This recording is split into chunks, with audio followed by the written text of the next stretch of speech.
credo che a uno Stato forte debbano corrispondere autonomie forti e il meccanismo si tiene così. Dopodiché non credo nelle sperequazioni, diciamo, tra nord e sud. L'autonomia non si applica nel senso che racconta qualcuno tolgo a una regione per dare a un'altra regione. L'autonomia stabilisce il principio che se tu gestisci bene le tue competenze e le tue risorse, lo Stato può valutare nel rapporto tra regione e Stato, quindi non nel rapporto tra una regione e un'altra, di darti altre competenze da gestire. Questo è il tema dell'autonomia. Era una delle risposte più attese, almeno in Veneto. Sull'autonomia la Premier utilizza parole nette, come a non voler lasciare troppo spazio né alle speculazioni né agli alleati leghisti. La riforma, assicura Meloni, si tiene con quella del premierato, non solo. Io penso che possa essere un volano anche per il Mezzogiorno.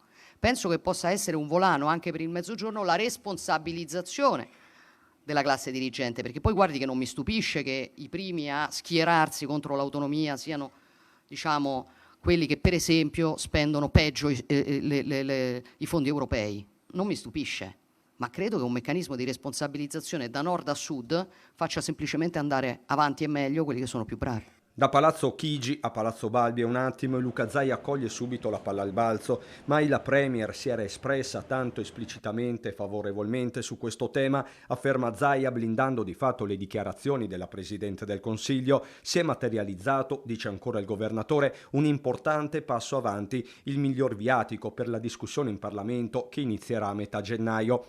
Chiaro che anche sul terreno dell'autonomia si giocherà la partita in vista delle europee, non tanto perché Bruxelles c'entri qualcosa, quanto come primo vero banco di prova prima delle regionali 2025, con il segretario della Lega Alberto Stefani che sta lavorando a un emendamento per togliere di mezzo il vincolo del terzo mandato e quindi poter ricandidare Zaia. La Lega comunque merita il Veneto per storia e lavoro, ha ribadito Stefani al Gazzettino, chiudendo la porta di fatto a candidature di forzisti e meloniani. Sul terzo mandato la stessa Meloni in conferenza stampa ha detto che decideranno le Camere. Per il Partito Democratico Veneto però meglio guardare alla sostanza. C'è un aumento di pedaggi autostradali, di biglietti di treni, di aumenti che sono costretti a fare i comuni e quindi io penso che la priorità debba essere affrontare il tema del costo della vita per i cittadini e devo dire non si sta facendo con efficacia e con serietà